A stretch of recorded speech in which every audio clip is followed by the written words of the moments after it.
need a motion to approve the committee meeting minutes of February 19th. Those are not to approve. What? I move to approve. Okay. Any comments? Yes? When I was reading over the minutes, somebody in the audience asked about answers to their questions, and they were told that somebody would be calling them, and that's not in the minutes. So I'd like them changed, please.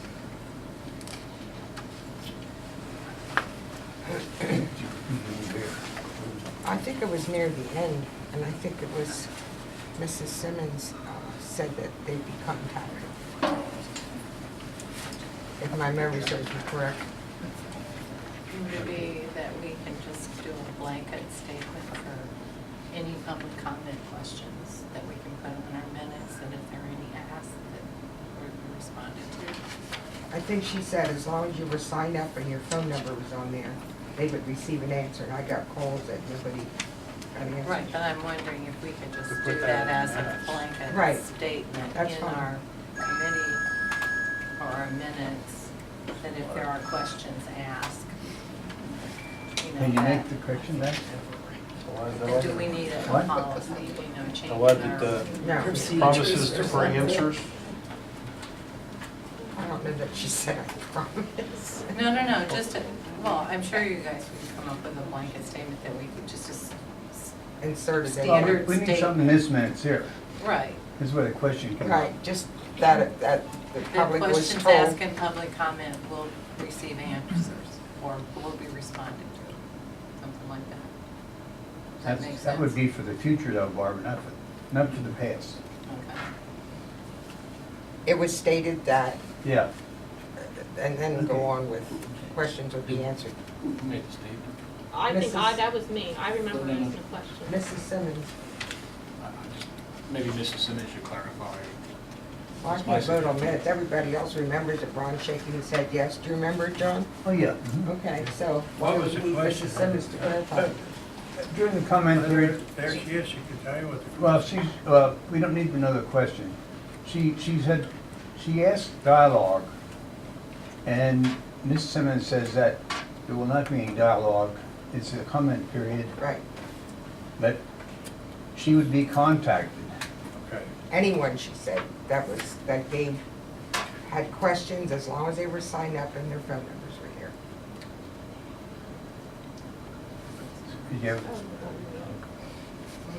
He's amending the minutes right now. So Yes, answers to comments and phone number was provided.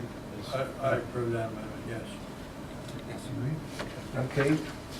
Any other comments? All, we're going to pass the motion as amended. All in favor? Aye. Opposed? The ayes have it.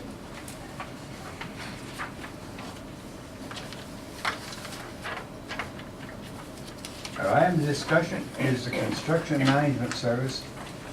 Last meeting, we talked about having a construction manager to help manage the construction of a new building.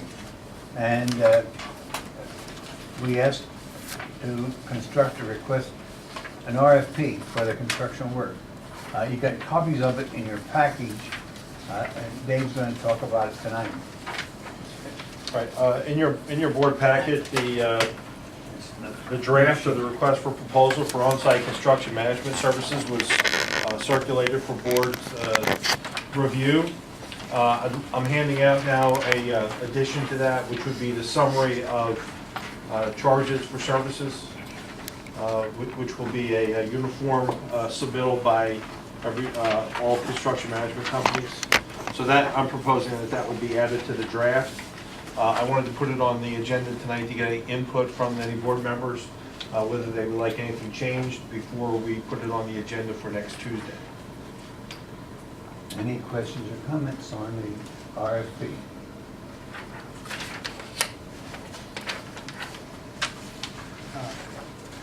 Yeah, I wasn't there when these, I guess they made some presentations regarding this at the last meeting. What are they going to do? I mean, it's obviously management of the project, but what does that mean? Well, bottom line is they are owners' representatives that will act as an intermediary between the school district, the school board, and the contractors. And they'll manage, they'll show up at, they'll review, the way the RFP is written, it's more limited than the proposal or the presentation that was given, because we're a little farther along in the process. So we have it set up that they will review the bidding documents prior to, at the 60% and 95% completion. So they'll be working with the architects to put out the bid documents. They'll be working with us when the bid documents are received. In awarding the bids, once construction begins, they will be on site, helping us to manage the project. Because it's such a tight timeline, we just didn't feel that our internal staff could handle that, so we need to supplement through a construction manager, because there might be needs to work on the weekends, maybe double shifts during the day and at night. So we need more manpower to monitor what's going on with the construction. And then they would assist us in the management of the project all the way through till completion, and then they would help us with the post-construction and do the punch list items also.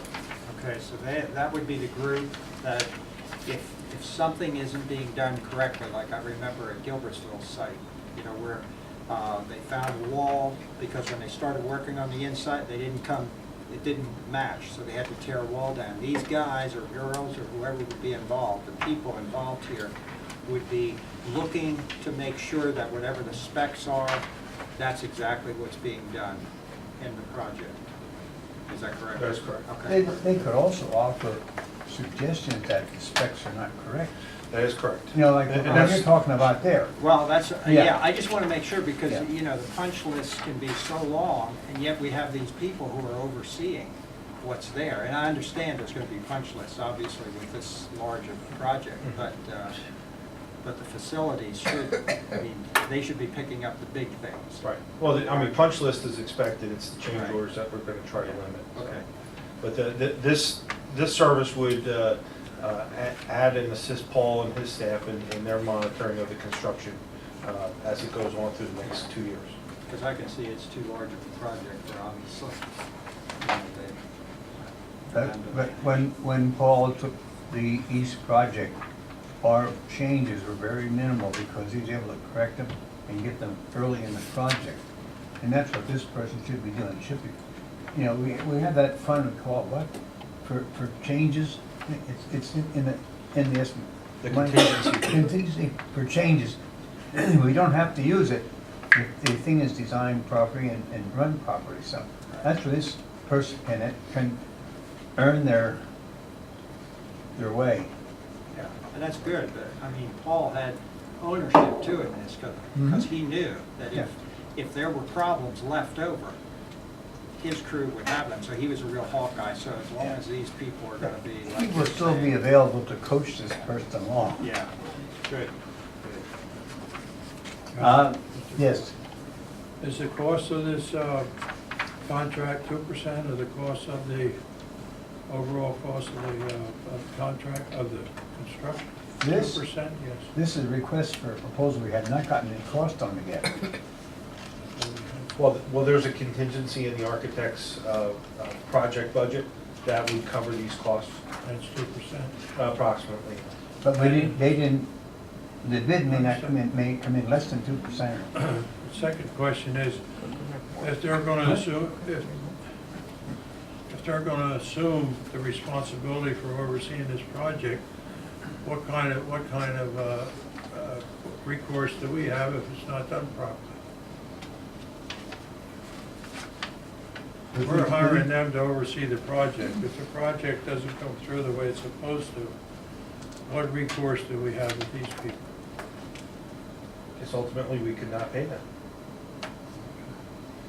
And John, just to your point, it is not a low bid, this is a professional service, Yeah. so we wouldn't have to go with I know, but. the guy that's gonna but charge us $1,000. It will be bid.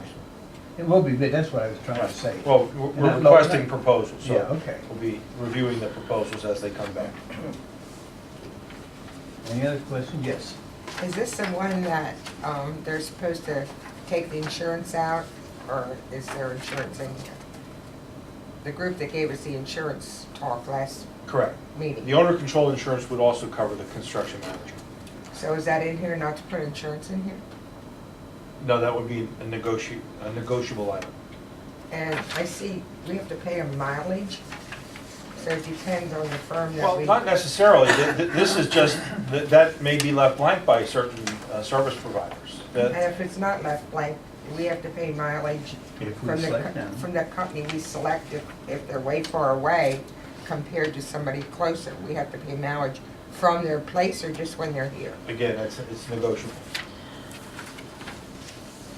And it says RFP for testing. Is there gonna be another RFP? That's if they would do an RFP for us for any needed testing. And this is not the final version. I will include the final version in your packet on Friday. That we have to customize this to the actual document that I gave you in Friday's packet. This is a draft worksheet. This is all draft right now. So. Any other questions or comments? So the committee's okay with it appearing on the I agenda? have one question. Under here it says, previous construction design phase, part-time services. Who decides what? Part-time deal? Well, ultimately, the school board would decide that. And that's where the part-time would be. They would only come in increments of 60% of bid document completion and 95% of bid document completion. Okay, so that's what the part-time is you're talking about? That's correct. All right, okay, thank you. Any other questions or comments? Can we put this on the agenda for next Tuesday? I was looking for direction for that. Yes. I won't be able to say yes because I'm not in favor of the whole project, so I can say yes. Sorry. Yes. Yes. We'll put it on, and we'll let the vote on Tuesday decide, Okay. all right? Thank you.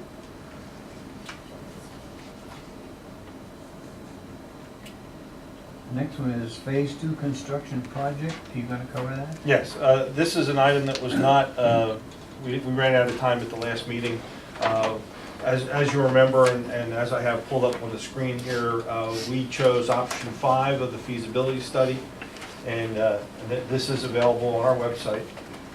So you can see that there were several phases of construction. There was a new elementary school, alterations and additions to Colbrookdale, maintain all the rest of the existing schools, alterations to junior high west, and maintain the junior high east. And then we were looking at the 9 to 12. Now, if you remember, the feasibility study, when presented, showed that we were going to have 2 separate schools, a 9th and 10th grade center and 11th, 12th grade center. That has since turned into, you know, the project that we have right now with the academies. But what we're here to discuss tonight is the other phases that we're looking at. Right now, the 9 to 10 or 9 to 12 is already in progress. The next step of option 5 was the building of a new elementary school in Montgomery County. We also talked about, at the same time, expanding junior high west to be the same size as junior high east. And then the last part of the option 5 was the possible renovation and expansion of Colbrookdale Elementary. So we're here tonight to talk about what the next steps are. As we proceed along with the high school project, we'd like to get the board's input as to how they would like to proceed with the rest of option 5. I have been contacted by the Boyertown YMCA. They're wanting to know where we are in the process of partnering with them, if that's still a possibility for our elementary school. So we wanted to open up to the board or the committee to have some input into how we want to proceed. The first decision would be if we wanted to go forward with EI Associates as the architect, or if we wanted to make a change for this next phase of the project.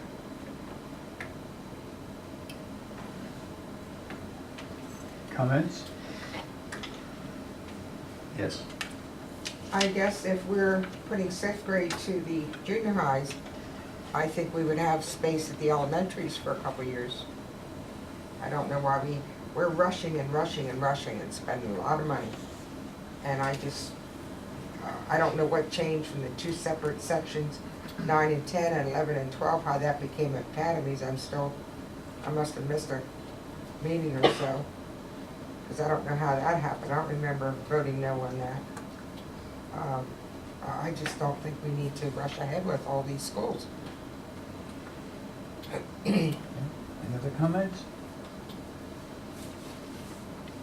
I mean, Gilbertsville and New Hanover are definitely overcrowded, so we're gonna pull 100 out of each of them, which leaves Gilbertsville at approximately 680, and New Hanover probably 640, because I think it's like 740 and 780. The thing that puzzles me yet is what's happening to Washington, because Washington is down to about 560 or 570. And that school was supposed to almost be neck and neck with Gilbertsville. Now, I understand the construction is the issue, but right now, we have that school, which is under about 100, at least 140 children, probably lower, or 130 children lower than where it should be.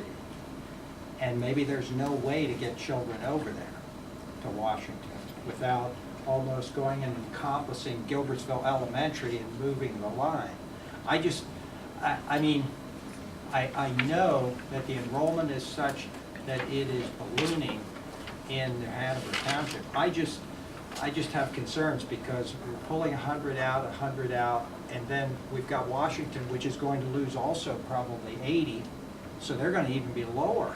And that school was built, their construction was at the same time as Gilbertsville, and square footage wise and room wise, they're probably similar or close to being the same. So I don't know where I stand on this because of that. I don't know. You know, maybe there's no way to get children over there to Washington, but that would certainly help to ease the situation at Gilbertsville, because the 100 coming out will only be for a temporary fix because of the construction that's there. I mean, you go along Middle Creek Road between 73 and Swamp Pike, and it's like a little city. That's a little town that's kind of growing up there. And that's just happened within the last couple of years. Since I retired, actually, because I went to visit some of those children a year before that, and I couldn't believe it, the year, just within 1 year's time that's there. So I'm not sure either that, you know, a project this size, you know, that until some of that other is looked at, you know, with Washington, like I said, you take 560, drop off another 80, and you're down Okay. pretty low. Any other comments? Well, can't we relook at how, with all of the redistricting that we've done and the demographics, and what would have to be, what our projections are, wouldn't that tell us where the students are gonna be going? You know, so we should be able to project how many additional students are going into Gilbertsville, how many are going into New Hanover, what's happening with Washington. You know, I would think our census or our PDE numbers would be able to give us some of that data. And it's the same with the demographic data that we receive from the Pennsylvania Economy League. Some of those projections. Well, we have that data already. Right, I know, but I think it needs to be out here again saying this is what, you know, supports, because obviously people are not looking at what's in our files here to. Right, and just to recap, why the board chose to go with option 5 and look at a new elementary school in Montgomery County. Yes, we do get some immediate relief from moving the 6th graders to junior high, but that's only temporary relief. It does not help with the kids that have already been redistricted to the west. If you look at the population of Boyertown Elementary now, it's probably 80% of kids from Montgomery County, which means that they're displacing kids that live in the borough that now have to be bused to either Earl or Pine Forge. The thought of putting a new elementary in Montgomery was to give everybody, and it's the the first pro here, it says maintains neighborhood schools. So now we don't have kids that are busing, getting picked up on the other side of Gilbertsville, driving past Gilbertsville to get to Boyertown. Right.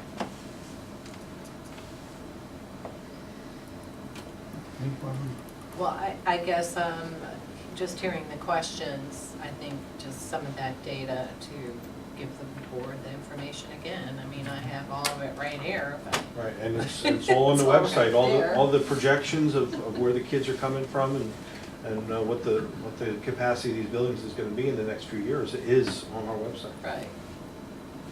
Ruth, you have something else? Yeah, it's been my contention all along that if we move the line a little bit to the west, build on the Covered Dell, we wouldn't have to build a brand-new school and repeat all the things that we have in the existing one, a new cafeteria, a new gym, that whole thing. And if we do the elementary school in Montgomery County, pull the kids out of the other schools, what's gonna happen to Earl and Pine Forge? We just spent a lot of money on both those schools. I don't wanna see them closed. Because if you're saying we can't take the children from Montgomery County and place them in other schools, then theoretically, we shouldn't be able to take the kids from Berks County and place them in other schools either. True. I'd like to make comments. I've walked through the schools, and I can't pick out the Montgomery County students from the Berks County students. They all look the same to me. They do to me too, John. So, I think the county line is not an important issue as far as what we're doing with the school here. I have some comments I'd like to make. I voted for number 5, but I would like to wait and see what materializes after we get the, I don't want to rush into the next step until we get a feel about what happened here, because we have charter schools, we have cyber schools, there's a lot of things that are affecting our student population. And I think one step, and this is a big step we're making right now, which is necessary as far as I'm concerned, because it relieves all 7 elementary schools. It's not going to be a long-term relief, but it gives us another year or 2 or something to think about it as to what we plan to do. So, I'm like Ruth here, I think we should wait and see what happens. I think we have a year or 2 to digest what's happening here and then plan the next step. What the next step may be could change drastically because of what happens. So, my feeling is I'd like to delay it. Well, I think that was the way the plan of how we set this up was so that the phasing of all of this would play into when the schools, we would be able to move When we could afford it with our payoff of our debts. correct, and Yeah. and then also as to how long it takes to build an elementary yeah. school, that it's I believe it's 3 years, 2 to 3 years, basically for elementary school, and so this project now isn't gonna be completed until 2015, right? So 2015, so we're already out to there, and then had we started that, then, we would be, No, I don't want to rush from a pinch into a surplus, which is what could happen. Yeah, we're arranging for 600 additional students into the high school, but they're not all going to show up next year. The 600 growth is going to come over a period of several years. So I'm still in favor of not sort of scrapping the plan, but not pushing forward at this point. I'd like to delay a little bit in time. And I don't know how the rest of the board members feel about it. I agree. I agree with that, John. I too think that, we don't need to do this all at one time. That we should do it in stages. I think we should go through long-range planning, Yes. but I don't think we have to follow. We shouldn't take it off the chart, but let's hold off on some of this for now. Get the main project done. We're underway anyway. Yeah, I would support that. Welcome, Donna. Hi. We were discussing the construction management, we completed that already. Okay, And we'll have to talk about you after that. okay, that's okay. We're at phase 2 construction, and what we're discussing is, in phase 2, we're talking about building a new school in Little Hammer Township, in Colebrookdale and Junior High West and things like that. And my feeling is that we shouldn't drop that plan. But I don't think we need to move into it this week or next week or maybe next year until we find out what's happening. Because with charter schools and cyber schools and things of that nature, and like Mr. Christmas said, Dr. Christmas said, Washington now enrollment is dropping. We don't know why, but it is dropping somewhat. So I think we should take some time, because we have taken a big bite out of our problem right now. I'd like to get that to digest before we move into the next step. So that's my feeling on it right now. Thank you for catching me up. Sorry for being late, and I totally agree. You agree with that? Yeah. Yeah. I think we'll make the right move if we let this digest and do the project we're talking about right now. Okay. General time to bring it back up again, summer, fall, winter, 2 Maybe years. the winter. after we start the construction at the high Yeah, school? we'll see what happens this year and see what's coming up. I just have one other quick question. When we decided on the academies, and as I said before, I still have nightmares for East, what happened there, because we had to have the newest thing, and I'm concerned about these academies. If at East, when we fell, we could just, and it was difficult, but we put walls up to separate the big open classroom yeah. concept. What are we gonna do if this fails? And what would be the difference in price between a 9-10 section and 11-12? Because I was looking what Exeter built up there for 650 students, and I think that was only $23 million. And we're looking at 55 million? And does anybody have cost on what it's gonna cost to run this building, the academies? Will it be any different than, will it be different than the cost of any building? Yeah, Will it? well, we're adding all this extra space. Oh, no, I mean, if we put the space on, we're building classrooms. Yeah. The academy is how we are using the classrooms. And I understand that. one of the things about it is if we need to move these 600 students in here, we need classrooms for 600 students. Right, All right? Now, the decision as I see it right now is we decide to go with an academy over the standard normal distribution through all the school. right. And I'm in favor of the academy. I'm not sure it's gonna work, but I know it's gonna cut down on hall time for the students moving from class to class. Well, when I found out that a teacher has to recommend a child in one of those academies, my first thought was take that our mission statement. Well, I don't know where you got that information. Well, they gave it was given to us at a meeting. Recommended? Well, that's the way the academies worked. Oh, I didn't realize that. Oh, yeah. Teacher had to recommend them to get into the academy. Am I wrong? The teacher recommendation is that a student should attend the academy. Usually the students are going to apply for academy that they're interested in. If they're interested in, they probably do well enough. And there is a factor of including a teacher recommendation so that we know that the student is interested.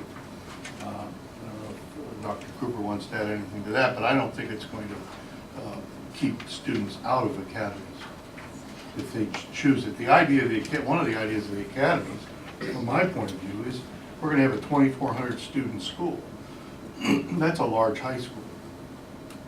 And what other school districts have done, some have done academies, some have done other arrangements to make the school feel smaller when you have a large school for the students. And what the academy can do is, if a student's interested in science, technology, engineering, and math, and is going to take those courses, they're going to be grouped with students and see the students that have similar interests. So they will, it will provide a sense of a smaller school than a 2,400 student school. And that's one of the concepts of the academy that I think is very positive. And schools have done other things by just grouping grades together, but I think this is a wiser move because you have older students, more experienced students, and more who have more time in the sciences or engineering or the arts or business field, who can work together with the younger students. They see each other in the halls. They're right in the same part of the building, and it's motivational for younger students who think they may want to be in that academy. They can always change, as Dr. Cooper said in his presentation when he made it to the board on January 3rd, that a student can choose an academy and then change his or her mind and move to another academy.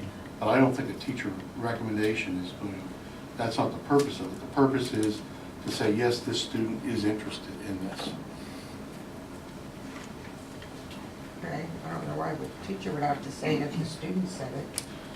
But anyway, will the 9th, 10th, 11th, and 12th grade students all be in one area? They'll be intermingled, so to speak? Yes. If they took that academy. Yes.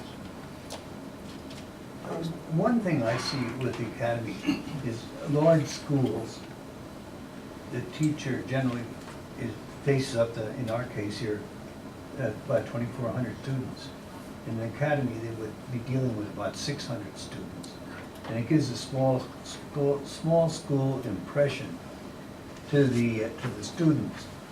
And I know, I went to a small school, and I know that the teacher knew if something went wrong, who was the logical person to cause it? Things went right, who was the logical person to do it? Because they got to know their students so well. But as we start getting bigger, we start losing that kind of a contact.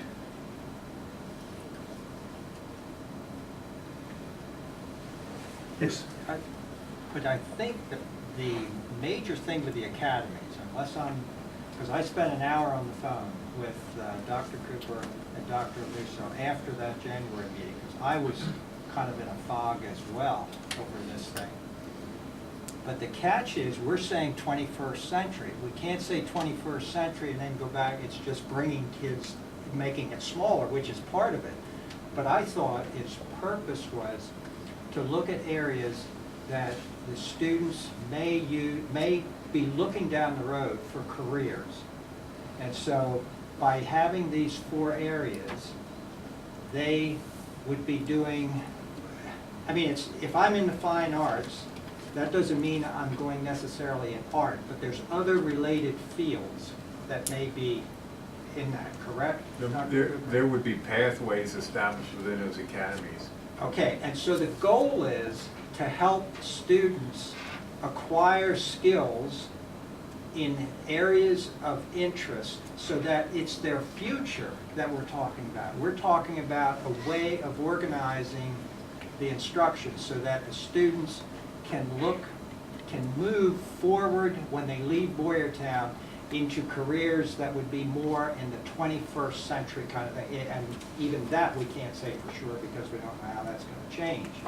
It's in career this or sense. college. But it's not just college preparation, but it's career. I mean, that's what I understood, It's and career that's and why. college ready, 21st century skills, identifies students in needing, in collaborative environments, in needing problem-solving skills, critical thinking skills, and the pathways within each academy Okay.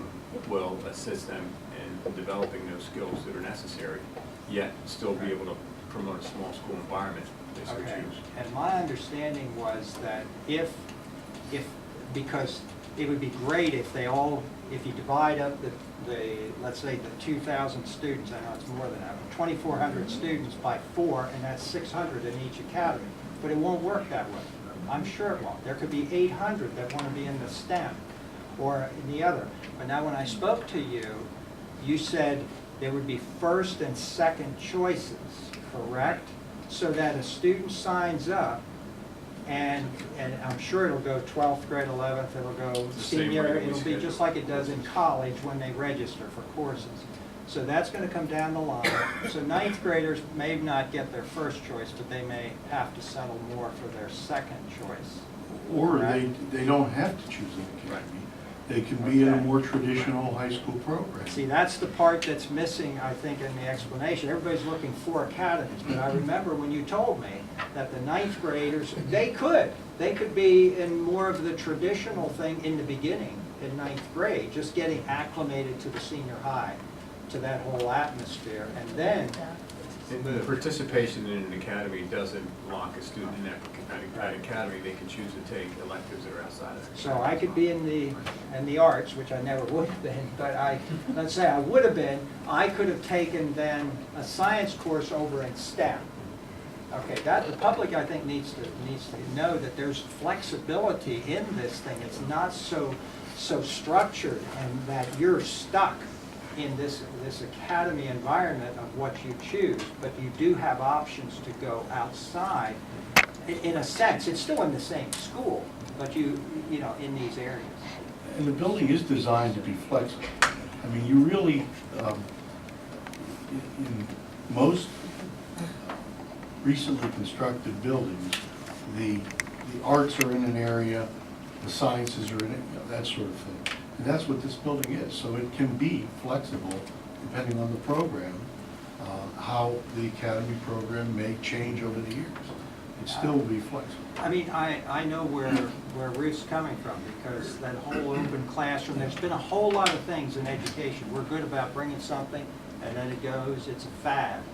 And I think that's why what your concern is. $55 million fad we can't afford, but a $55 million, if it's a building that really has, you know, not just because other schools are moving in this direction, but it's what's right for our kids, our students here in Boyertown, that it's going to give them the skill set they need for the future jobs, for the jobs when they come out. And, I mean, that's how I'm looking at this now. That's not it.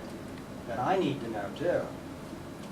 If I'm mistaken in my thinking. That's really the goal of what most high schools are trying to do right now, prepare students for a career as well as for college or a college worker. And we have the opportunity, because we're going to construct many of the high schools now, they have a building, and they have to try to kind of work, you know, they need to work that building somehow to fit the programs that they're now thinking. Okay.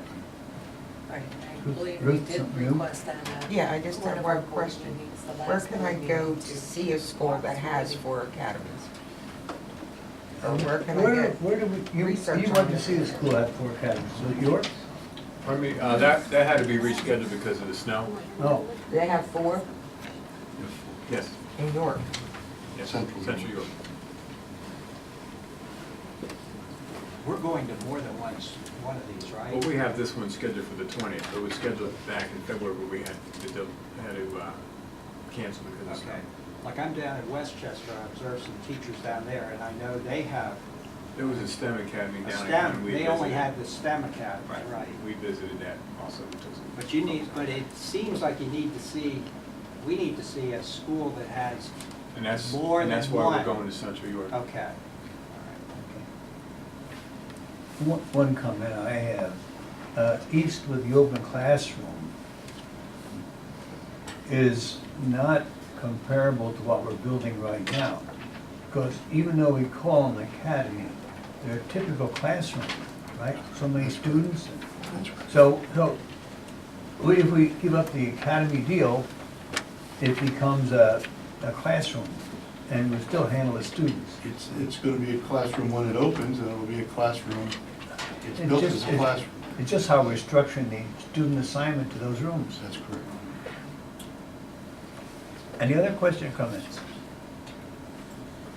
I believe I brought that up at the last board meeting, and I believe administration was gonna walk us through, and I don't remember if it was the end of March or, you know, you had said the presentation in January 3rd was when you had given your presentation, and I said to walk us through if we were a student starting in 9th grade, how we would come into an academy, what we would sign up for, how we'd walk through the building, how that would work for us. And that was requested, I requested at the last board meeting, but I think that we weren't looking to see that until like March 24th or something like that, 1st of April. Can you provide something like that? Yes, and Dr. Cooper's working as a draft of that. Right. So we'll see something in the Yes. near future on that. Any other questions or comments?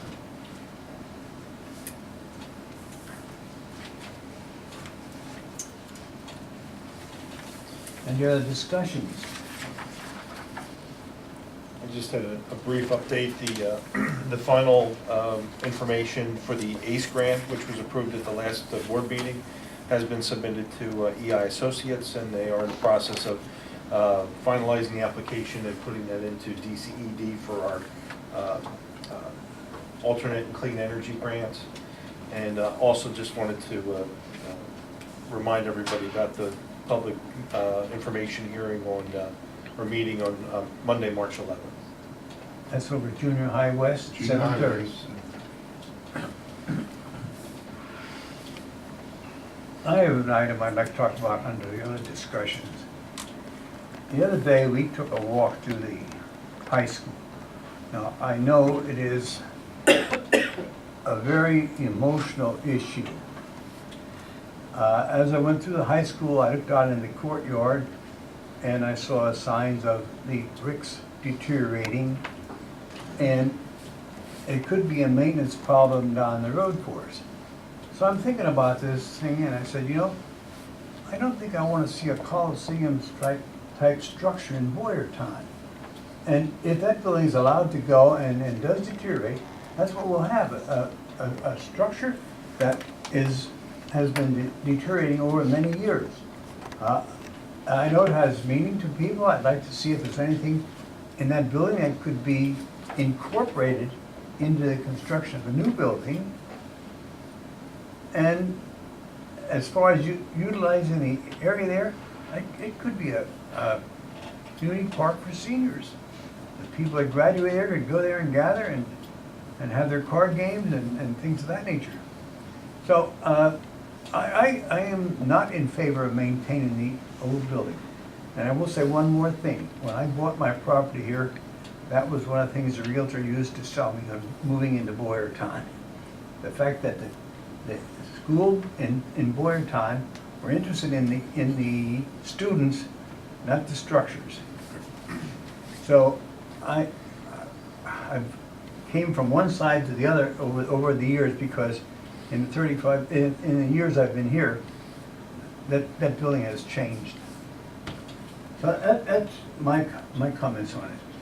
I'd like to give some thought about it. I don't know if it's possible, practical, but I think it's a new approach that we should be looking at. Any other discussion? I think we should look at the possibilities and go back over again the different costs that were provided by AI as far as in the ongoing maintenance and how we're going to utilize that building as a holding Yeah, okay. area and stuff like that. And looking at, if we're not using it for student classrooms, we get no reimbursement.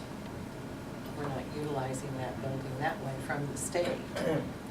So the money we would be putting into the building as far as an education center or community center or all of those things would just be a direct expense to us as far as the renovation piece of it. And I think we need to look at those things and have some type of a spreadsheet, some little what ifs if we did this, you know. EI has all these numbers, I'm sure. You know, they've gone through with the renovation piece, just an ongoing expense maintenance piece. What's the timing for utilizing the building? The other thing is, I guess, the impact of, with the new construction that we do, we have to break off right from the old building in a sense.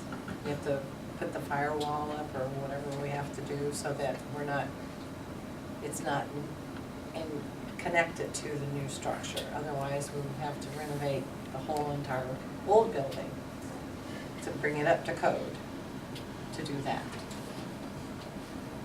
So I guess some of those things we could probably, and I'm sure you're going to present a little bit of that on March 11th, right? Some of those issues with the older building and. I don't know if that's an EI Associates, I personally, I'm not. Oh, okay, okay. EI's going to bring up something, okay, okay. Sorry, David, didn't mean to put you on the spot there. Any other discussion? Yes. I just want to make one more comment, and I understand what Barbara's saying, well, we went over that before. But at the last meeting, I said simply, put an academy there, ask for an academy. One of the academies, one of the 4. And everybody's happy. That's another option. Right, and we'll get reimbursement. Yes. When was the last phase of the high school added on? Was that 92? Okay. In 1992, I think what happened is that it was kicked down the road, this whole can thing of the high school, because it was like, I remember the same thing, the community, because they were looking at what do we do with this old part of the high school, with the first part of the high school. And what was decided then is, and here's where I think the downfall was, there wasn't a long-term plan for the building. And so what happened is we'll put some windows in, new windows, we'll do a little bit on the first floor, and that's it. And now, and nothing was done from that point on. I mean, little cosmetic things probably, I'm sure, in the building. But to really decide, is this a piece of Boyertown, the high school? The one where certainly, you know, those older than myself, but I was there in junior high, went through that old section. That we need to make a decision that says, here's what we're going to do. And, you know, if it's going to be incorporated or whatever it is, we need to then follow through and say, in 4 years, here's what's going to be done, or, you know, it's phased, whatever has to be done to make that building totally renovated, if that's it. But like Barb said, if it's not for students, then we're going to, I mean, that's going to be quite an expense. Taxpayers will be paying for it. Yeah, quite an expense. But that's the problem. It wasn't dealt with in 1992 when that was first, when we looked at what to do with it. John, I agree with you. I am really open to considering any creative ideas for using that building and making it either good for students or revenue neutral. But I'm not in favor of spending money that is either taxpayer money or money taken from our students' education to keep an empty building. John, We need a Yes. plan, like John. wasn't the plan that if we were, Yeah, go ahead. that if we, whatever we were gonna do to that building would be the last thing we did, because we would be using it temporarily to put students in there while we were building on the other school, because we wouldn't have room down there for them students during construction. Aren't we gonna move students in there during that period? Yes. You are? Yes. Yes, during the construction phasing, we will absolutely need the 3-story structure Yeah. to have students. So that says to me that we don't have to rush into any decision on that. No. You don't need I think we any. have to do more. We have the March 11th meeting, which we'll hear more from the public. And that, we may hear some bits of news that'll change board members' minds and things like that.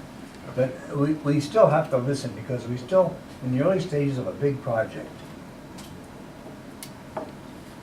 Any other comments? Okay, next is public comments. Now, I want to emphasize, you have 3 minutes